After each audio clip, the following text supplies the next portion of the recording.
परिच्छेद 11। दक्षिणेश्वर में भक्तों से वार्तालाप। श्री रामकृष्ण दक्षिणेश्वर मंदिर में विराजमान हैं। दिन के 9 बजे होंगे। अपनी छोटी खाट पर वे विश्राम कर रहे हैं। फर्श पर मणि बैठे हैं। उनसे श्री रामकृष्ण वार्तालाप कर रहे हैं। आज विजयदशमी है, रविवार 22 अक्टूबर 1882। आजकल राखाल श्री रामकृष्ण के पास रहते हैं। नरेंद्र और भवनाथ कभी कभी आया करते हैं। श्री रामकृष्ण के साथ उनके भतीजे रामलाल और हजारा महाशय रहते हैं। राम, मनोमोहन, सुरेश मास्टर और बलराम प्रायः हर हफ्ते श्री रामकृष्ण के दर्शन कर जाते हैं। बाबूराम अभी 1-2 ही बार दर्शन कर गए हैं। श्री रामकृष्ण, तुम्हारी पूजा की छुट्टी हो गई? मणि, जी हाँ, मैं सप्तमी, अष्टमी और नवमी को प्रतिदिन केशव सेन के घर गया था। श्री रामकृष्ण, क्या कहते हो? मणि, दुर्गा पूजा की अच्छी व्याख्या सुनी। श्री रामकृष्ण, कैसी कहो तो? मणि, केशव सेन के घर में रोज़ सुबह को उपासना होती है 10-11 बजे तक। उसी उपासना के समय उन्होंने दुर्गा पूजा की व्याख्या की थी। उन्होंने कहा, यदि माता को कोई प्राप्त कर सके, यदि माता को कोई हृदय मंदिर में ला सके, तो लक्ष्मी, सरस्वती, कार्तिक, गणेश स्वयं आ जाते हैं। लक्ष्मी अर्थात ऐश्वर्य, सरस्वती ज्ञान, कार्तिक विक्रम, गणेश सिद्धि, यह सब आप ही मिल जाते हैं यदि माँ दुर्गा आ जाए तो। श्री रामकृष्ण सारा वर्णन सुन गए। बीच बीच में केशव की उपासना के संबंध में प्रश्न करने लगे। अंत में, तुम यहाँ वहाँ न जाया करो, यहीं आना। जो अंतरंग हैं वह केवल यहीं आएंगे। नरेंद्र, भवनाथ, राखाल हमारे अंतरंग भक्त हैं, सामान्य नहीं। तुम एक दिन उन्हें भोजन कराना। नरेंद्र को तुम कैसा समझते हो? मणि, जी बहुत अच्छा। श्री रामकृष्ण, देखो नरेंद्र में कितने गुण हैं। गाता है, बजाता है, विद्वान है और जितेंद्रिय है। कहता है विवाह न करूँगा। बचपन से ही ईश्वर में मन है। साकार अथवा निराकार, चिन्मय मूर्ति ध्यान, मातृ ध्यान। श्री रामकृष्ण मणि से, आजकल तुम्हारे ईश्वर स्मरण का क्या हाल है? मन साकार पर जाता है या निराकार पर? मणि, जी अभी तो मन साकार पर नहीं जाता और इधर निराकार में मन को स्थिर नहीं कर सकता। श्री रामकृष्ण, देखो निराकार में तत्काल मन स्थिर नहीं होता। पहले पहले तो साकार अच्छा है। मणि, मिट्टी की इन सब मूर्तियों की चिंता करना। श्री रामकृष्ण, नहीं नहीं, चिन्मयी मूर्ति की। मणि, तो फिर हाथ पैर तो सोचने ही पड़ेंगे, परंतु यह भी सोचता हूँ कि पहली अवस्था में किसी रूप की चिंता किए बिना मन स्थिर न होगा। यह आपने भी कही दिया है। अच्छा, वे तो अनेक रूप धारण कर सकते हैं, तो क्या अपनी माता के स्वरूप का ध्यान किया जा सकता है? श्री रामकृष्ण, हाँ, माँ गुरु तथा ब्रह्ममयी है। मणि चुप बैठे रहे। कुछ देर बाद फिर श्री रामकृष्ण से पूछने लगे। मणि ने कहा, अच्छा, निराकार में क्या दिखता है? क्या इसका वर्णन नहीं किया जा सकता? श्री रामकृष्ण कुछ सोचकर, वह कैसा है बताऊं?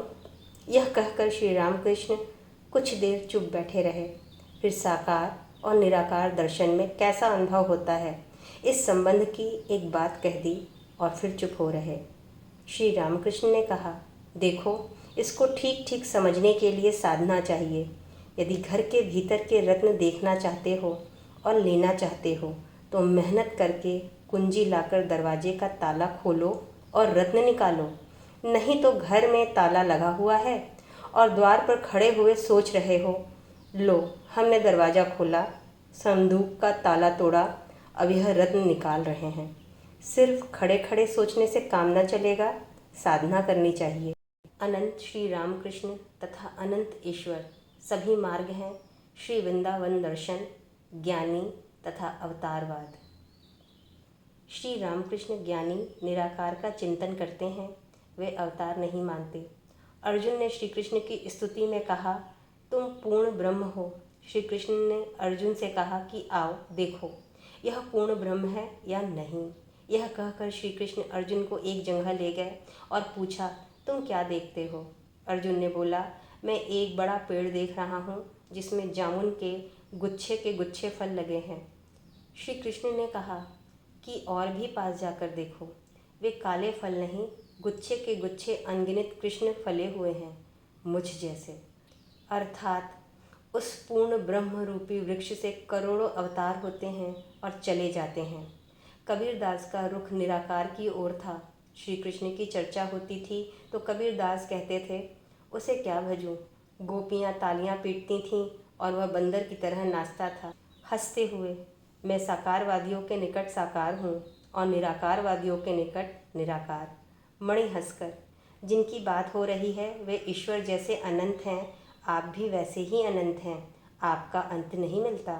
श्री रामकृष्ण सहास्य, वाह रे, तुम तो समझ गए। सुनो, एक बार सब धर्म कर लेने चाहिए, सब मार्गों में आना चाहिए। खेलने की गोटी सब घर घिसना पार किए कहीं लाल होती है। गोटी जब लाल होती है तब कोई उसे छू नहीं पाता। मणि, जी हाँ। कुटीचक तीर्थ यात्रा का उद्देश्य। श्री रामकृष्ण, योगी दो प्रकार के हैं, बहुदत्त और कुटीचक। जो साधु तीर्थों में घूम रहा है, जिसके मन को अभी तक शांति नहीं मिली है, उसे बहुदत्त कहते हैं। और जिसने चारों ओर घूमकर मन को स्थिर कर लिया है, जिसे शांति मिल गई है, वह किसी एक जगह आसन जमा देता है, फिर नहीं हिलता। उसी एक ही जगह बैठे उसे आनंद मिलता है।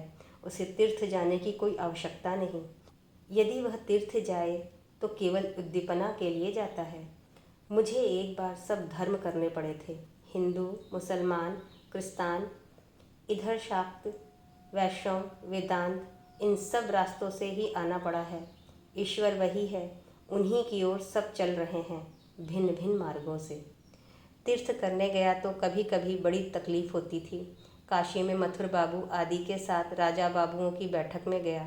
वहाँ देखा सभी लोग विषयों की बातें में लगे हुए हैं, रुपया, जमीन, यही सब बातें। उनकी बातें सुनकर मैं रो पड़ा। माँ से कहा, माँ तू मुझे कहाँ लाई? दक्षिणेश्वर में तो मैं बहुत अच्छा था। प्रयाग में देखा, वही तालाब, वही दूब, वही पेड़, वही इमली के पत्ते। परंतु तीर्थ में उद्दीपन अवश्य होता है। मथुर बाबू के साथ वृंदावन गया। मथुर बाबू के घर की स्त्रियां भी थीं, हृदय भी था। कालिय दमन घाट देखते ही उद्दीपना होती थी। मैं विह्वल हो जाता था। हृदय मुझे यमुना के घाट में बालक की तरह नहलाता था। संध्या को यमुना के घाट पर घूमने जाया करता था। यमुना के कछार उस समय गाय चरकर लौटती थीं। देखते ही मुझे कृष्ण की उद्दीपना हुई। पागल की तरह दौड़ने लगा, कहाँ कृष्ण, कृष्ण कहाँ कहते हुए। पालकी पर चढ़कर श्याम कुंड और राधा कुंड के रास्ते जा रहा था। गोवर्धन देखने के लिए उतरा। गोवर्धन देखते ही बिल्कुल विह्वल हो गया। दौड़कर गोवर्धन पर चढ़ गया। बाह्य ज्ञान जाता रहा। तब ब्रजवासी जाकर मुझे उतार लाए। श्याम कुंड और राधा कुंड के मार्ग का मैदान, पेड़ पौधे, हरिण और पक्षियों को देख विकल हो गया था। आंसुओं से कपड़ा भीग गए थे। मन में यह आता था कि ए कृष्ण, यहाँ सभी कुछ है, केवल तू ही नहीं दिखाई पड़ता। पालकी के भीतर बैठा था, परंतु बात कहने की भी शक्ति नहीं थी, चुपचाप बैठा था। हृदय पालकी के पीछे आ रहा था। कहारों से उसने कह दिया था, खूब होशियार रहना। गंगा माई मेरी खूब देखभाल करती थीं। उम्र बहुत थी। निधुवन के पास एक कुटी में अकेली रहती थीं। मेरी अवस्था और भाव देखकर कहती थीं, वे साक्षात राधिका हैं, शरीर धारण करके आए हैं। मुझे दुलारी कहकर बुलाती थीं। उसे पाते ही मैं खाना पीना, घर लौटना सब भूल जाता था। कभी कभी हृदय वही भोजन ले जाकर मुझे खिला आता था। वह भी पकाकर खिलाती थी। गंगा माई को भावावेश होता था। उसका भाव देखने के लिए लोगों की भीड़ जम जाती थी। भावावेश में एक दिन हृदय के कंधे पर चढ़ी थी। गंगा माई के पास से देश लौटने की इच्छा न थी। वहाँ सब ठीक हो गया। मैं सिद्ध चावल का भात खाऊंगा। गंगा माई का बिस्तरा घर में एक ओर लगेगा, मेरा दूसरी ओर। सब ठीक हो गया। तब हृदय बोला, तुम्हें पेट की शिकायत है, कौन देखेगा? गंगा माई बोली, क्यों, मैं देखूंगी, मैं सेवा करूंगी। एक हाथ पकड़कर हृदय खींचने लगा और दूसरा हाथ पकड़कर गंगा माई। ऐसे समय माँ की याद आ गई। माँ अकेली काली मंदिर के नौबत खाने में है। फिर ना रहा गया। तब कहा, नहीं, मुझे जाना होगा। वृंदावन का भाव बड़ा सुंदर है। नए यात्री जाते हैं तो ब्रज के लड़के कहा करते हैं, हरि बोलो गठरी खोलो। दिन के 11 बजे के बाद श्री रामकृष्ण ने काली का प्रसाद पाया। दोपहर को कुछ आराम करके सूर्यास्त के उपरांत भक्तों के साथ वार्तालाप करने लगे। बीच बीच में रह रहकर प्रणवनाद या हा चैतन्य उच्चारण कर रहे हैं। काली मंदिर में संध्या आरती होने लगी। आज विजयदशमी है। श्री रामकृष्ण काली घर में आए हैं। काली माता को प्रणाम करके भक्तजन श्री रामकृष्ण की पद धूलि ग्रहण कर रहे हैं। रामलाल ने काली जी की आरती की है। श्री रामकृष्ण रामलाल को बुलाने लगे। कहाँ हो रामलाल? काली जी को विजया निवेदित की गई है। श्री रामकृष्ण उस प्रसाद को छूकर उसे देने के लिए ही रामलाल को बुला रहे हैं। अन्य भक्तों को भी कुछ कुछ देने को कह रहे हैं। आज के लिए बस इतना ही। अगली श्रृंखला में मिलते हैं परिच्छेद 12 के दक्षिणेश्वर मंदिर में बलराम आदि के साथ। वीडियो को अंत तक देखने के लिए आप सभी का धन्यवाद।